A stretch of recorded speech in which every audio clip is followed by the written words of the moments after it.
देखिए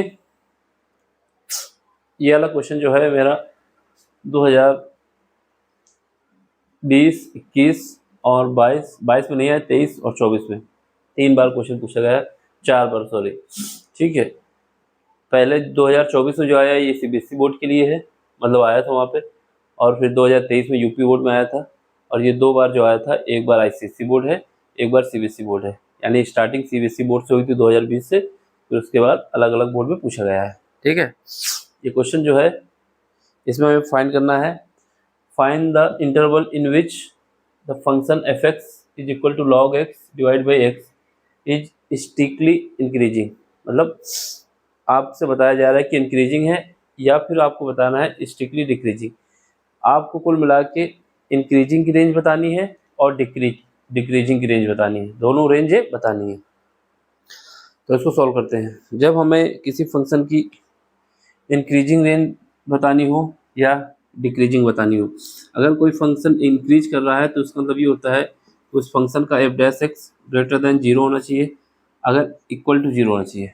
अगर कोई फंक्शन इंक्रीज कर रहा है तो उसका एफ डैश एक्स यानी उस फंक्शन का पहला डेरिवेटिव ग्रेटर देन और इक्वल टू 0 होना चाहिए। अगर यहाँ पर ये शब्द लिख के आ गया स्ट्रिक्टली, तो उस केस में यहाँ पर ये इक्वल का निशान हट जाता है। बात समझो, अगर आपसे कहता है कि आपका फंक्शन इंक्रीज कर रहा है कि डिक्रीज कर रहा है, तो उस कंडीशन में हमारे पास ये होता है कि उसका फर्स्ट डेरिवेटिव ग्रेटर देन और इक्वल टू होना चाहिए 0 के। ठीक है, लेकिन अगर ये शब्द लिख गया स्ट्रिक्टली, मतलब फोर्स दे के आपसे बोला जा रहा है कि उस फंक्शन को इंक्रीज करना है, केवल इंक्रीज करना है, तो उस केस में ये इक्वल टू का निशान हट जाता है और ये हो जाता है कि उसका फर्स्ट डेरिवेटिव हमारा 0 से बड़ा होना चाहिए। दूसरी बात, अगर हमारा फंक्शन, ये हमारा केस है इंक्रीजिंग का, कि अगर कोई फंक्शन इंक्रीज कर रहा है, ठीक है, इंक्रीजिंग, अगर स्ट्रिक्टली लगा हुआ है तो इक्वल टू का निशान हट जाएगा, यहाँ पर स्ट्रिक्टली लिख दो, स्ट्रिक्टली इंक्रीजिंग फंक्शन हो गया। और वहीं पर अगर बात आती है कोई फंक्शन हमारा क्या कर रहा है, डिक्रीज कर रहा है, तो उस केस में क्या होगा, स्ट्रिक्टली लिखा होगा, तो स्ट्रिक्टली डिक्रीजिंग। ठीक है, तो 2 कंडीशन हमें याद रखनी है। अगर कहीं पर आपसे बोला जाता है, सुनो क्या सुनना है, याद ये रखना है कि अगर हमारा फंक्शन क्या कर रहा है, इंक्रीज कर रहा है। अगर हमसे बोलता है कि फंक्शन हमारा इंक्रीज कर रहा है, तो उस केस में हमारा उसका फर्स्ट डेरिवेटिव क्या आना चाहिए, ग्रेटर देन और इक्वल टू आना चाहिए 0 के।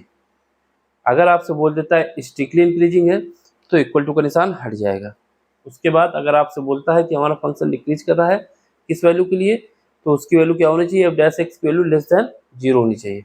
अगर आपसे बोलता है कि आपका फंक्शन स्ट्रिक्टली इंक्रीजिंग है, तो लेस देन 0 होना चाहिए। और यहाँ पर ये इक्वल टू का 0 जो होता है ना, एक्स बराबर, अगर हमारा जो फंक्शन हमारा निकाला जाता है एफ डैश एक्स बराबर 0 पे, अगर हमारा फंक्शन निकाला जाता है बराबर 0 पे, समझ रहे, तो उस केस में क्या आता है, उस केस में हमारा फंक्शन जो आएगा, या एफ डैश एक्स बराबर 0 रख दो सीधे, तो उस केस में क्या होगा, उस केस में फंक्शन इंक्रीज भी कर सकता है, डिक्रीज भी कर सकता है। तो इक्वल टू का निशान जब आएगा तो हो सकता है इंक्रीज हो उस वैल्यू पे, हो सकता है डिक्रीज हो। लेकिन अगर ये शब्द लिख के आ गए केवल ग्रेटर देन तो स्ट्रिक्टली इंक्रीजिंग, केवल लेस देन तो स्ट्रिक्टली डिक्रीजिंग, ये बताने की बात थी, इसमें समझा दी। आप क्वेश्चन समझ जाओगे क्या करना है हमको, क्वेश्चन हमें सॉल्व करना है। सुनो, सबसे पहले हम क्या करेंगे, जो फंक्शन है उसको लिखो, सोल्यूशन। गिवन फंक्शन को हम क्या मान लेंगे, f x is equal to, हमारे पास दिया गया है log x divide by x. तो सबसे पहले हमको क्या करना है, इसका फर्स्ट डेरिवेटिव निकालना है, किसके रिस्पेक्ट में, एक्स के रिस्पेक्ट में।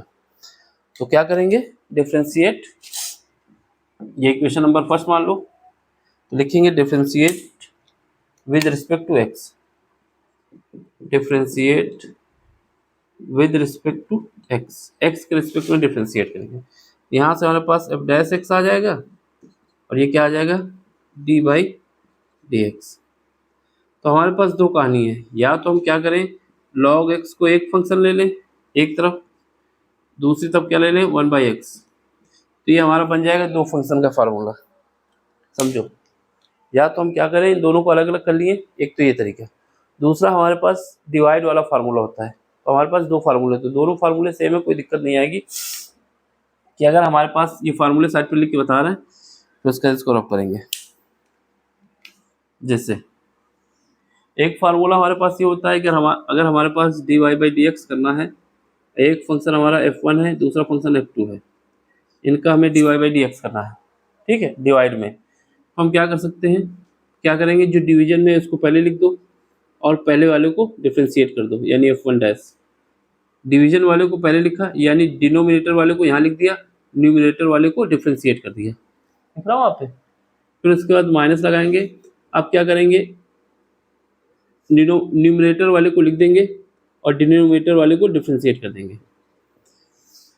फिर नीचे क्या आएगा, नीचे हमारा आ जाएगा f2 का स्क्वायर। एक तो ये फार्मूला होता है। दूसरा फार्मूला इसको वैसे भी लिख सकते हैं dx। अगर हमारे पास ऐसे दिया हुआ है तो एक को f1 मान लेंगे, दूसरे को 1/f2 मान लेंगे, ठीक है। तो ये इसका जब करेंगे तो इसमें क्या होता है, दो फंक्शन का अगर हमें फार्मूला यूज करना है तो उसको हम लिख सकते हैं, पहले फंक्शन को ऐसे ही लिख दो f1, दूसरे फंक्शन को क्या करना है, दूसरे फंक्शन को डिफ्रेंशिएट कर देना है। तो f1 f2 जो है उसका डिफ्रेंशिएशन, ये डैश ऊपर लगा दिए, इसका मतलब डिफ्रेंशिएशन कर रहे हैं, माइनस सॉरी प्लस लगाएंगे। फिर क्या आता है, 1/f2 ऐसे लिख दो और दूसरे पहले वाले को डिफ्रेंशिएट कर दो। तो ये लगाएं यानी ये लगाएं, कोई दिक्कत नहीं है, इसी को सॉल्व करोगे तो यही फॉर्म निकल के आ जाएगा, ठीक है।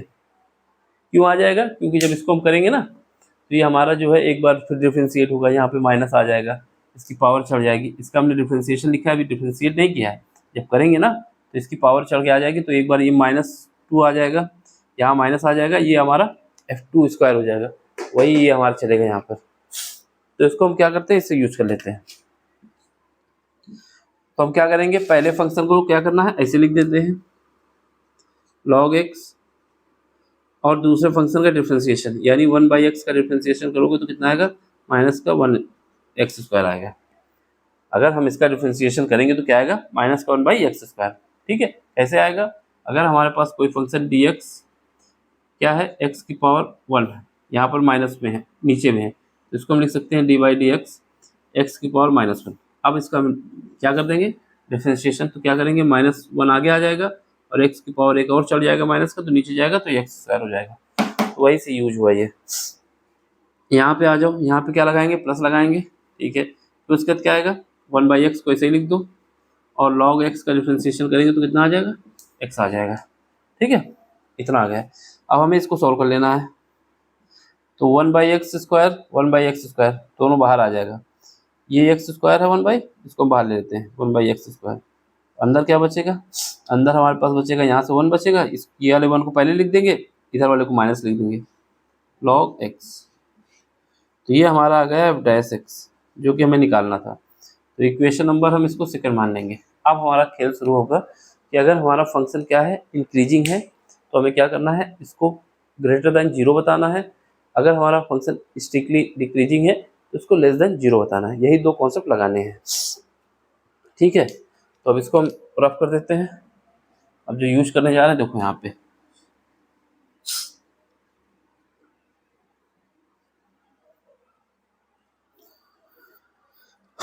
चलो तो क्या करेंगे, in case of strictly increasing function, in case of strictly increasing function, increasing, अगर इंक्रीजिंग का केस है तो उस केस में क्या होगा, f'(x) ग्रेटर देन 0 होना चाहिए। याद रखना स्ट्रिक्टली लिखा है तो ग्रेटर देन 0, अगर इंक्रीजिंग होता केवल तो लेस देन और इक्वल टू भी आ जाता। तो अब हमें क्या करना है, इसको 0 के बराबर कर देना है। तो यहाँ पे लिख देते हैं। अब तो यहाँ पे क्या करेंगे, एक from equation second, from equation second equation ये हमने मानी है, इसको हम 0 से बड़ा रख देंगे। तो 1/x², ब्रैकेट में क्या है 1 - log x, ठीक है, 1 - log x, ये हमारा क्या आएगा, ग्रेटर देन 0 आएगा। अब ये वैल्यू तो 0 हो नहीं सकती, अगर ये 0 हो जाएगी, यहाँ पर 1/x² अगर 0 हो जाएगा तो ये अनडिफाइंड हो जाएगा, तो केवल यही 0 होगा।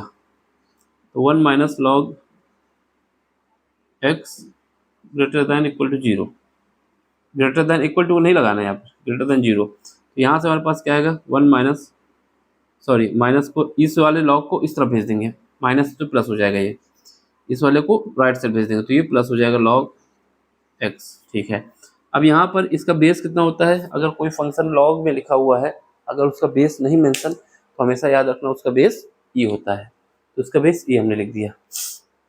तो अब क्या करेंगे, इसको अरेंज करेंगे, तो यहाँ से हमारे पास ये ई, हाँ ठीक है, एक फार्मूला देख लो लॉग का, जो कि लॉग की बात करें तो लॉग बेस हमारा ई होता है, अगर कुछ नहीं होता तो ए ये है, अगर ये इक्वल टू हमारा क्या है वाई, समझो बात को, अगर हमारे पास ऐसी कंडीशन है लॉग बेस ई ए है इज इक्वल टू वाई है, तो ये जो बेस है ये जाएगा और ये जो वाई है ये ई की पावर में आ जाएगा, यानी ये फंक्शन हमारा ए की जो वैल्यू निकल के आएगी, ई जो है ये वाला बेस यहाँ पहुँचा और यहाँ का जो वाई है ये इसकी पावर में आ जाएगा।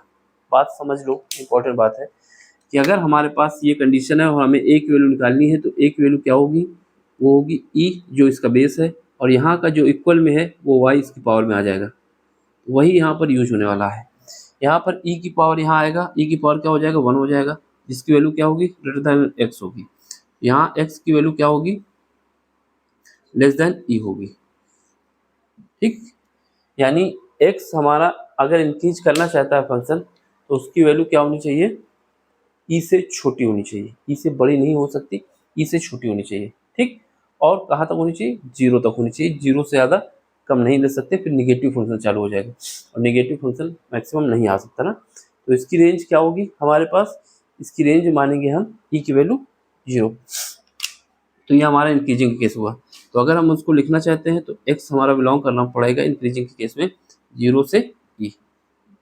एक तो ये जीरो क्यों लिया, अगर जीरो के बाद कोई वैल्यू हम लेंगे तो हमारा रिजल्ट निगेटिव आने लगेगा और निगेटिव एक्सेप्ट नहीं किया जाएगा, हमें इंक्रीजिंग का केस रखना है। तो इस केस में इस वैल्यू की रेंज में हमारा फंक्शन इंक्रीज करेगा, तो ये क्या है, strictly increasing function,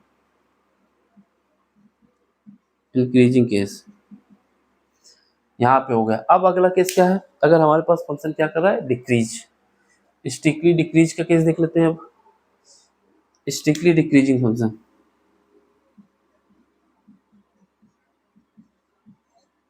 decreasing function, तो उस केस में हमने क्या बताया था, हमारे पास जो इक्वेशन सेकंड है उसमें क्या होना चाहिए हमारे पास, उसमें जो एफ डैश एक्स है ये हमारा लेस देन जीरो होना चाहिए। ठीक है, तो फिर हम इक्वेशन सेकंड, यहाँ पे क्या है, ये यहाँ पर वन बाई एक्स स्क्वायर और ब्रैकेट में क्या है, वन माइनस लॉग एक्स। ठीक है, ये हमारा क्या आना चाहिए, लेस देन जीरो आना चाहिए। ठीक, ये हमने लगा दिया, अब हमें क्या करना है, इसको सॉल्व करना है, तो यहाँ पे सॉल्व कर लेते हैं इसको। तो यहाँ से हमारे पास क्या आएगा, वन एक्स स्क्वायर ब्रैकेट में क्या है, वन माइनस लॉग एक्स, ये लेस देन जीरो आना चाहिए। अब देखो ये तो जीरो हो नहीं सकता, अगर ये जीरो हुआ तो फिर अनडिफाइंड का केस हो जाएगा, कोई मतलब नहीं, इसको जीरो करना होगा। तो यहाँ से one minus log x less than zero, हमने बताया जब किसी का बेस कुछ नहीं होता तो उसका बेस ये होता है लॉग के केस में, हर के केस में नहीं होता ना। तो बस यहाँ से वन इज इक्वल टू आ जाएगा माइनस, माइनस को इक्वल, सॉरी ये वाला पार्ट इस तरफ भेज देंगे, तो यहाँ पे क्या आएगा, वन माइनस, सॉरी माइनस बार बार हो रहा है, less than equal to, just minute, ये वाला पार्ट हम इस तरफ भेज रहे हैं, तो यहाँ से वन लेस देन हो जाएगा लॉग बेस ई एक्स। फिर वही प्रॉपर्टी हमको यूज करनी है, कौन सी प्रॉपर्टी अभी हमने बताई थी, अगर हमारे पास कहीं केस ऐसा होता है, कैसा केस होता है कि अगर हमारे पास लॉग बेस ई और ए है ये बराबर वाई के है, तो हमने बताया था कि ए की वैल्यू क्या होती है, ई की पावर वाई, उसी का यूज करेंगे। तो यहाँ पर ई के पावर कितने हो जाएगा, वन, और लेस देन हो जाएगा एक्स, यानी एक्स ग्रेटर हो जाएगा ई की पावर वन से। इसका मतलब क्या है, अगर डिक्रीजिंग का केस है, अगर डिक्रीजिंग का केस है तो हमारे पास डिक्रीजिंग के केस में जो इसकी लिमिट हो जाएगी क्या हो जाएगी, एक्स हमारा बिलोंग करेगा, इसमें बिलोंग करेगा ई से बड़ा होना चाहिए, यहाँ पर स्मॉल ब्रैकेट लगाएंगे कि ई की इंक्लूड नहीं करेंगे, ई और यहाँ पर इनफाइनाइट प्लस का, यहाँ पर भी आप स्मॉल ब्रैकेट ही लगाएं, ठीक है, 0 को इंक्लूड कर सकते हैं, लेकिन हम इनके बीच में रखेंगे वैल्यू। स्मॉल ब्रैकेट लगाने का मतलब है कि ये वैल्यू इंक्लूड नहीं होगी। अगर इंक्लूड कर लेंगे तो ये कंडीशन सेटिस्फाई नहीं हो पाएगी ना, इससे ज़्यादा ही होना चाहिए। इन वैल्यू को इंक्लूड नहीं करना है, तो ये हमारा केस आया इसका, क्योंकि इसकी वैल्यू कुछ भी हो ई से बड़ी होनी चाहिए बस, तो उस केस में ये बनेगा। ये हमारा है स्ट्रिक्टली डिक्रीजिंग फंक्शन।